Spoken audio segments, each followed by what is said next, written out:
Are you ready for it?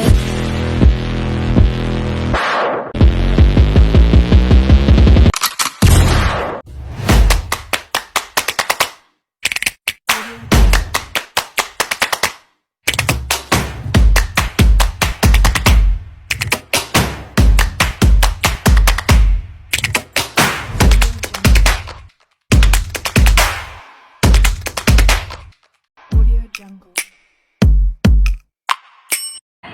Waalaikumsalam. Silahkan masuk. Oke, sebelumnya selamat siang. Siang, Kak. Izin memperkenalkan diri ya sebelumnya. Saya sebagai konselor Nanda Yunisa. Kalau boleh tahu siapa nih nama kamu? Baiklah, di sini izinkan saya memperkenalkan diri, Kak. Nama saya Almila Tulusariana, biasa dipanggil Mila. Saya merupakan mahasiswa di jurusan Rasa Universitas Lampung. Oke, baik. Sebelumnya salam kenal ya Mila. Ya. Di Universitas Lampung kalau boleh tahu semester berapa nih? Semester 4. Oke, baik. Sebelumnya kamu tahu tempat ini dari siapa? Saya tahu dari kenalan saya yang merupakan mahasiswa di bimbingan konseling. Jadi tujuan kamu kesini kan untuk melakukan proses konseling individual. Sebelumnya kamu udah pernah belum sih melakukan konseling individual ini? Belum pernah. Oke. Jadi saya sedikit jelaskan ya, proses konseling individual ini adalah suatu proses yang dilakukan konselor kepada konseli untuk menyelesaikan permasalahannya secara mandiri. Di proses konseling individual ini kita menggunakan beberapa asas. Yang pertama ada asas kerahasiaan. Jadi selama proses individual ini berlangsung, kamu tidak perlu takut nih semua rahasia kamu yang kamu ceritakan, karena itu akan bersifat rahasia. Itu hanya kita saja yang tahu nih, jadi tidak bakal disebarluaskan. Lalu selanjutnya ada asas kenormatifan. Di asas kenormatifan ini, selama proses konseling kita berlangsung, kita menggunakan norma-norma yang berlaku di masyarakat. Lalu selanjutnya ada asas sukarela. Di asas kesukarelaan ini, kamu menceritakan semua permasalahan kamu secara sukarela tanpa ada rasa paksaan, dan saya pun mendengarkan permasalahan kamu secara sukarela. Lalu selanjutnya ada asas keterbukaan. Jadi kamu di sini tidak perlu takut-takut rahasia ini akan terbongkar. Jadi kamu bisa enjoy aja gitu cerita apapun, karena di sini rahasianya akan terjaga. Lalu ada asas kemandirian. Di asas kemandirian ini, proses konseling individual ini memiliki tujuan agar kamu nantinya bisa menyelesaikan permasalahan kamu secara mandiri. Jadi setiap kamu ada masalah, kamu tidak perlu bolak-balik ke konselor lagi. Oke. Jadi kamu apakah sudah mengerti? Sudah mengerti. Jangan sampai. Oke Mila, jadi di proses konseling ini kita akan menggunakan waktu sekitar 25 menit sampai 35 menit. Apakah kamu siap? Siap. Jadi sebelumnya saya sebagai konselor akan mengucapkan janji konselor. Saya Nanda Yunisa sebagai konselor akan menjaga semua rahasia kamu, akan menutup rapat semua rahasia kamu, dan mendengarkan semua keluh kesah kamu secara sukarela. Baik. Apakah dapat dipahami, Mila? Jadi kalau boleh tahu, kamu ada permasalahan apa nih? Permasalahan saya di sini mencakup lingkungan pertemanan, Kak. Jadi di mana saya tuh mempunyai, kita tahu dalam pertemanan itu pasti terdapat circle ini, circle itu kan.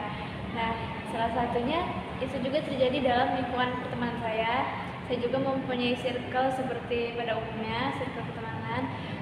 Tapi saya merasa di circle saya ini saya seperti diasingkan, Kak. Saya seperti dijauhkan atau kayak seperti bahasanya diabaikan gitu kan di dalam circle saya ini.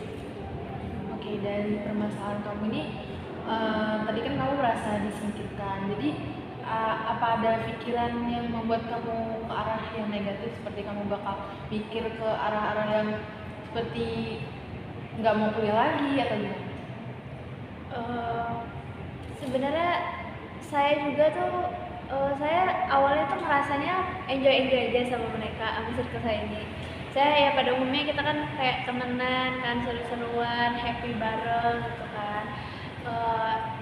Itu saya ngerasa itu berdampak ke diri saya ketika pertemanan itu udah berlangsung cukup lama ya Kak. Saya kok ngerasa kayak ada perubahan dari sisi ini dan sisi ini gitu kan, sehingga saya sempet ngedown gitu. Jadi karena saya terlalu mikir terlalu keras, saya merupakan tipe orang yang ada masalah kecil pun saya terlalu terpikirkan gitu. Dan saya pun tipe orang yang nggak enakan akan sesuatu, saya nggak enakan akan menolak sesuatu gitu. Jadi ketika saya sudah ngerasa kayaknya kayak gini ya gitu kan, saya ngerasa itu berdampak dalam nilai mata kuliah saya. Kayak saya terlalu mikir terlalu keras yang seharusnya nggak saya pikirkan, dan saya tidak fokus terhadap mata kuliah saya sendiri di kuliah ini, sehingga nilai-nilai dan kewajiban saya dalam kuliah seperti terabaikan oleh saya, dan itu pun berdampak ke nilai IPK saya Kak. Oke, jadi dari semua permasalahan tadi yang kamu jabarkan, kita sebenarnya akan menggunakan teknik REBT. Jadi sebelumnya kamu udah tahu belum nih pengertian konseling REBT-nya? Belum. Sedikit saya jelaskan ya, konseling REBT ini adalah salah satu pendekatan dalam konseling yang membantu klien untuk mengubah pandangan dan keyakinan irasional menjadi rasional. Jadi pikiran kamu yang negatif kita ubah menjadi lebih terbuka atau lebih positif seperti itu. Membantu mengubah sikap, cara berpikir dan persepsinya. Oke, apakah kamu sudah paham? Lalu kalau boleh tahu nih, apa saja sih yang membuat kamu merasa diasingkan atau merasa disingkirkan dalam circle pertemanan kamu?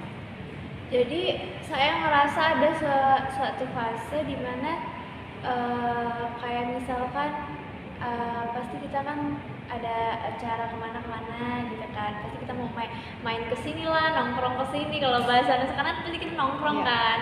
Nah, jadi ada satu fase di mana saya tidak diajak ke tongkrongan tersebut gitu kan, karena biasanya apa-apa di dalam satu circle itu kita selalu melakukan semuanya bersama-sama. Jika ada satu yang pengen ke pantai, kita bareng-bareng ke pantai. Ada satu yang pengen ke kafe, kita kafe gitu kan.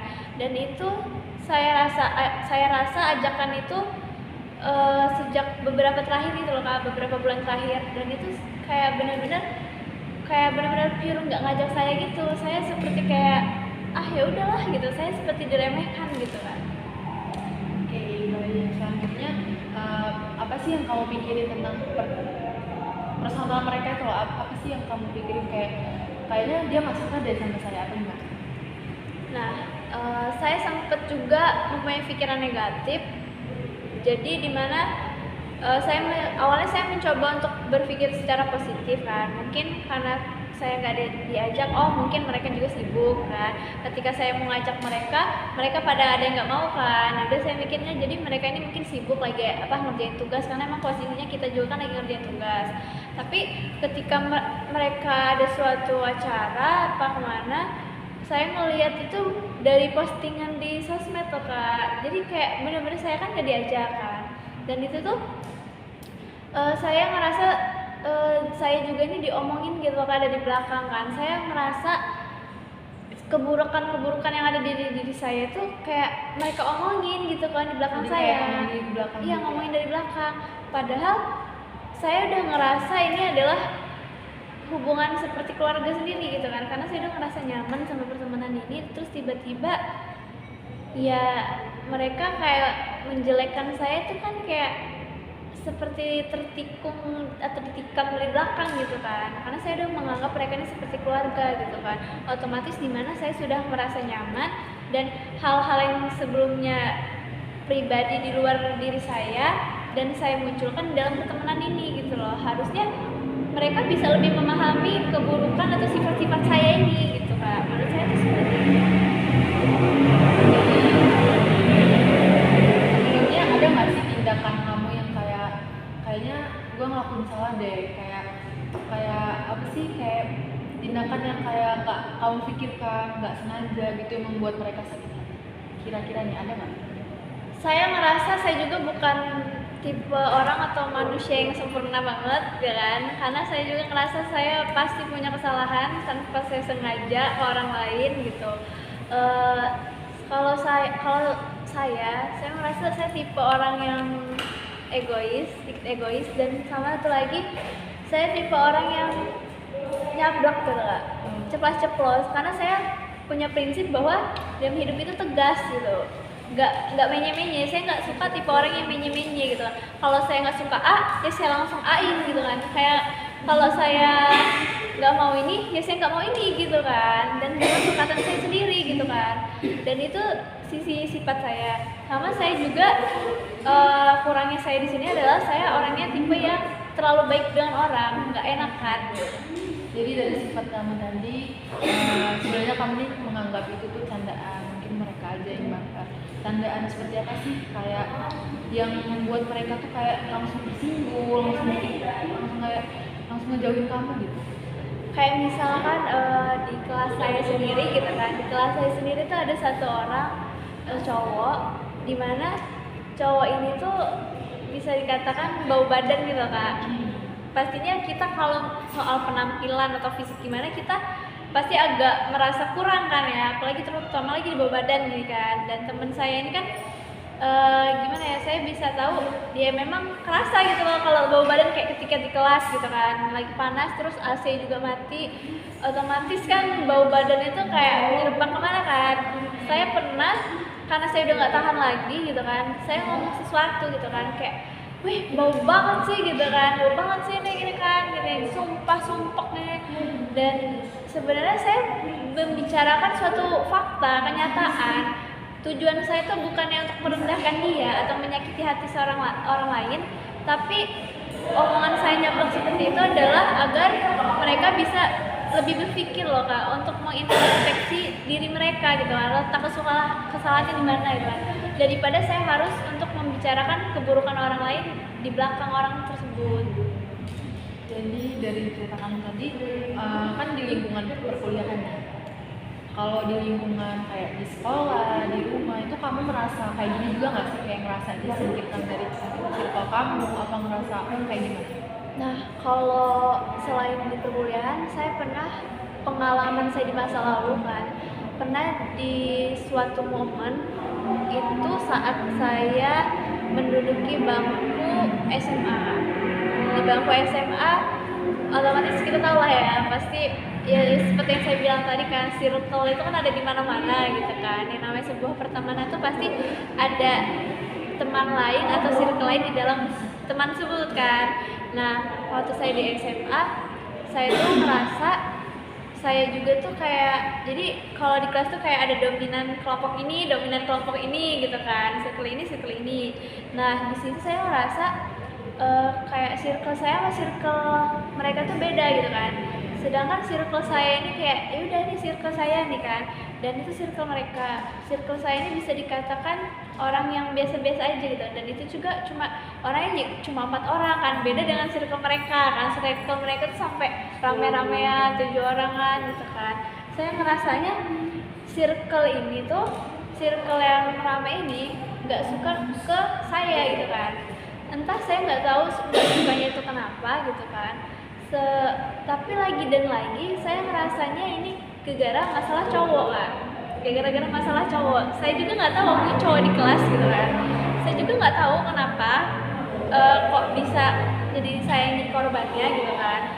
Nah, ngelihat respon saya yang berteman dekat dengan cowok ini gitu kan, circle yang satu ini dari situ responnya itu, perlakuannya ke saya tuh kayak berbeda gitu, kayak nggak biasanya. Padahal saya nggak pernah ada masalah dengan circle ini gitu. Saya selalu ya biasa-biasa aja, dan saya pun berteman dengan circle saya aja yang baik-baik saja. Tapi sebenarnya saya nggak pernah mengusik atau mengganggu circle mereka ini gitu kan. Tapi semenjak ada kejadian itu, respon mereka terhadap saya itu sangat-sangat negatif gitu. Entah itu mungkin cuma pemikiran saya atau gimana, tapi saya merasanya seperti itu gitu. Dari yang saya awalnya berteman baiknya tuh ya mungkin bukan sangat dekat, tapi kayak secara ngobrol biasa, apalagi ngobrol tugas gitu kan. Nah, ini tuh enggak, kayak saya tuh benar-benar didiemin gitu kan, disipein. Apalagi ketika kawan saya yang cowok ini gitu kan, kayak ngobrol sama saya, nanya sama saya, respon mereka tuh kayak tatapan mereka tuh yang kayak sini sampai gimana gitu kan, seperti itu kan. Oke, jadi kamu merasa kalau dijauhin dan lain-lain. Terus apakah yang menjauhi kamu ini teman satu circle kamu apa satu kelasnya? Kira-kira nggak suka banget? Yang menjauhi saya ini saya ngerasanya satu kelas ibu, maksudnya bukan semuanya kelas, maksudnya kalau orang-orang yang kenal deket saya pasti tahu seperti apa saya, makanya circle saya pun ya cuma orangnya itulah, cuma 3 orang 4 orang kan, dan saya ngerasanya sisa dari mereka ini cewek-cewek yang lain tuh kayak ngerasa nggak suka sama saya gitu. Kenapa kamu nggak mencoba untuk bergabung ke teman-teman yang kamu kira kayak kayaknya saya cocok nih sama dia? Udah pernah mencoba belum sih gabung sama mereka? Balik lagi saya juga tipe orang yang awalnya emang nggak enakan, saya tipe orang yang nggak enakan kan, jadi saya udah mencoba juga, dia tuh saya coba berbaur sama mereka kan, kayak soal tuh saya coba mendekati satu orang gitu kan, perempuan juga, saya coba berbaur bicara sama dia kan, ya responnya memang baik gitu kan, welcome gitu kan, tapi saya nggak tahu di belakang atau gimana nya pemikiran dia negatif atau enggak sama saya, dan saya mencoba mendekatkan diri saya dengan yang lainnya, ada yang responnya negatif ini dikatakan kayak dia ketus gitu kan, kayak perlakuannya tuh emang nunjukin dia nggak mau berteman sama saya gitu, seperti itu. Jadi kamu sudah berusaha mencoba tapi kurang bisa gitu ya. Sebelumnya kamu udah pernah nanya belum sih sama circle kamu yang kayak 3 atau 4 orang tadi, kayak nanya salah gue ini apa sih sampai kayak gini, sampai dijauhin, itu udah sempet nanya belum? Saya jadi kayak gimana ya, di dalam circle saya itu kan ada, kita kan pasti main atau hangout gitu kan, dan di sela-sela hangout itu kita ngobrol bareng, pernah ada obrolan saya nanya kan ke mereka apa respon pertama yang nggak disuka dari diri saya gitu kan, dan itu kayak bergiliran loh, saya tanya mereka bergiliran, dan orang-orang dan mereka pun mengatakan dan menunjukkan ketidaksukaan mereka terhadap sifat saya ini kan, dan apa yang mereka omongin itu saya ngerasa itu ada di diri saya gitu kan, cuman balik lagi saya juga nggak bisa mengendalikan diri saya gitu kan, karena gimana ya, karena itu memang udah tercipta gitu, kayak ada di diri sendiri gitu kan, dan mereka yang memang deket sama saya itu kayak udah paham sama saya gitu loh, oh Mila tuh kayak orangnya kayak gini, tapi aslinya ya udah biasa aja gitu kan, jadi mereka nanggepin saya juga kayak biasa aja gitu, karena mereka emang udah tahu saya itu orangnya gini gitu kan, kalau saya nggak suka A ya nggak suka A gitu. Jadi kamu sering ya ngerasa kayaknya saya lagi bilangin nih sama mereka, kayak ngomongin belakang gitu? Sering Kak, Jadi ngerasa sering? saya ngerasa sering, bahkan kayak balik lagi saya kan pernah berpikiran negatif gitu kan, entah itu pikiran saya saja kah atau opini saya terhadap mereka kah. Terus dari circle pertemanan kamu aja nih, itu kan sangat mengganggu kuliah kamu nggak sih? Kayak nilai kamu turun atau gimana?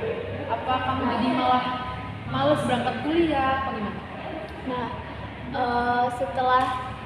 setelah saya tahu kan ketidaksukaan mereka terhadap diri saya gitu kan, salah satunya saya kan orangnya egois kan, saya ceplos nyablak segala macam tanpa saya memikirkan perasaan orang lain gitu kan.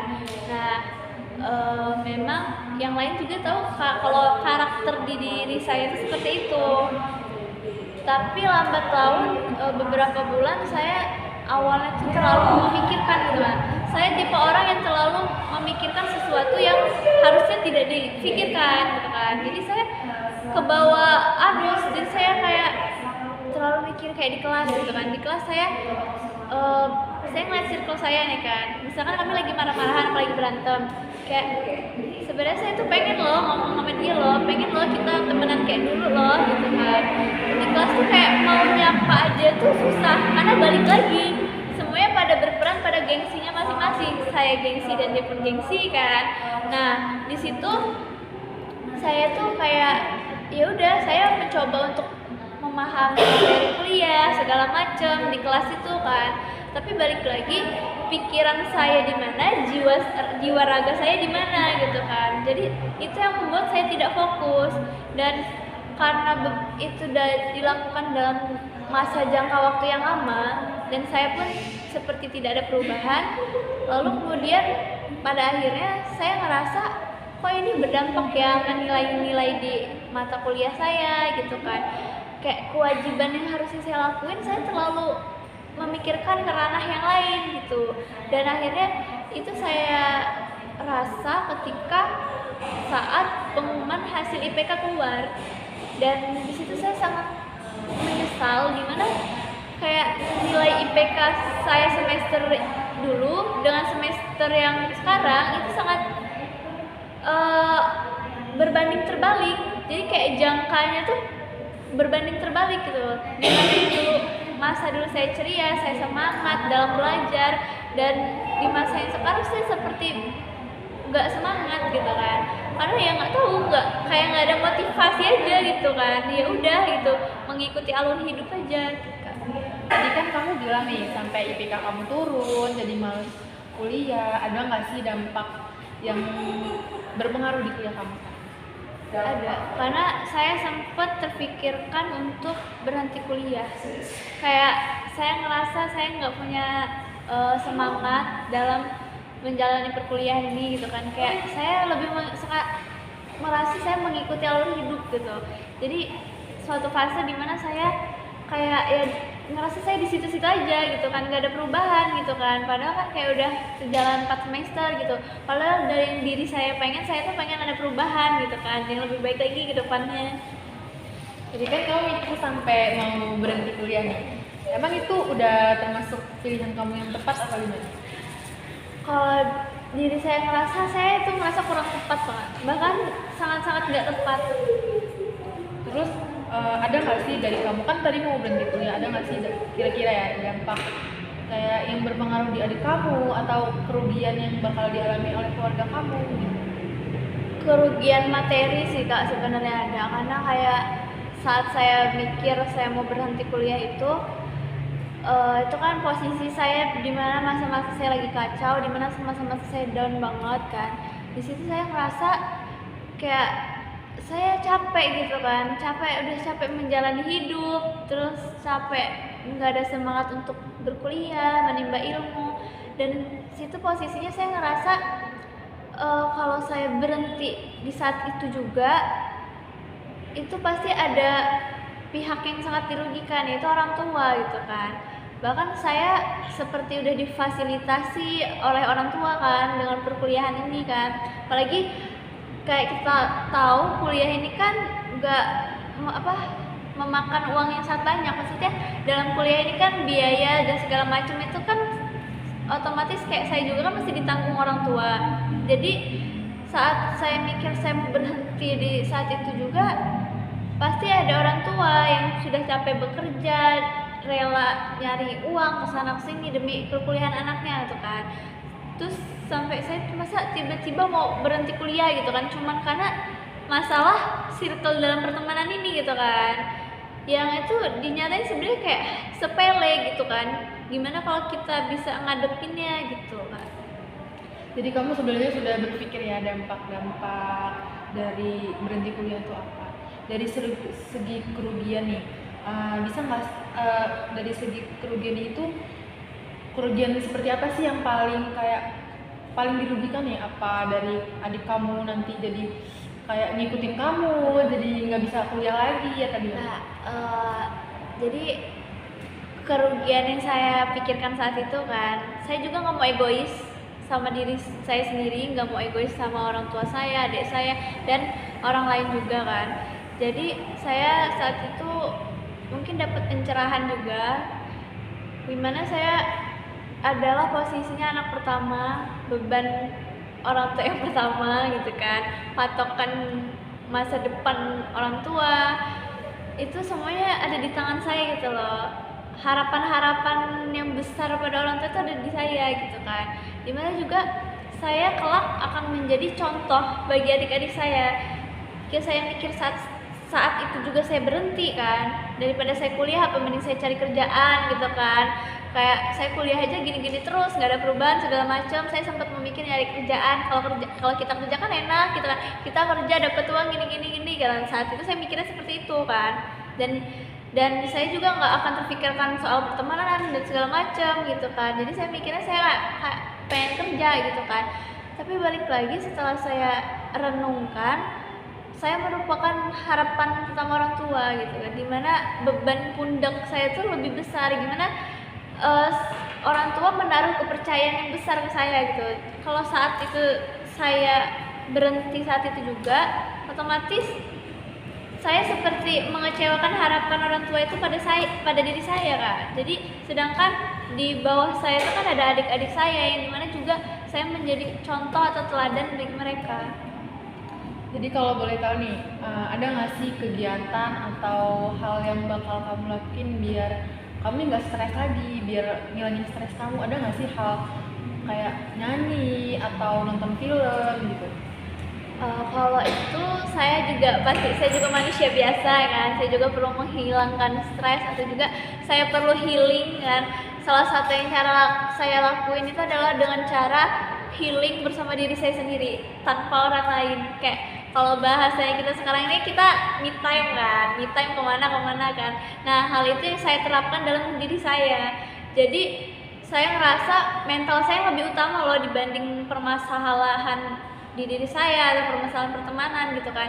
Gimana pun juga yang menjalani hidup ini kan saya. Kalau saya sendiri hancur, ya hancur terus gitu kan. Kalau pola pemikiran saya bagus, ya pasti saya bakalan bagus ke depannya gitu kan. Jadi saya mencoba menghibur diri saya dengan cara saya kayak jalan dengan diri saya, jalan sendirian, nonton sendirian, makan juga sendirian, dan kayak apapun itu sebenarnya balik lagi ke pemikiran kita. Bagaimana pemikiran kita dewasa, otomatis kita juga kan ke bawah arus yang dewasa gitu kan. Karena di dalam hidup ini kita udah diterpa oleh semua masalah gitu kan. Karena hidup ini sudah susah, ribet, dan menurut saya tidak perlu dibawa ribet, apalagi hanya cuman untuk kayak masalah kecil gitu kan. Dan selain itu juga mungkin hiburan saya lainnya adalah saya kayak punya hobi nonton, dan saya sering nonton gitu kan. Terus kayak nonton drakor. Nah itu mungkin mengobati permasalahan yang ada di diri saya kan. Tadi kan kamu bilang kalau lebih baik me time dan sebagainya. Kamu ngerasa nggak sih dari kegiatan yang kamu lakuin tadi bisa ngebuat diri kamu tuh jadi lebih versi kamu terbaru nih, versi lebih baik lagi? Dari kegiatan saya seperti me time, saya seperti nonton, dan saya juga telah bukan merubah sih, kayak jadi mindset saya jadi kayak lebih bagus lagi kan. Saya ngerasanya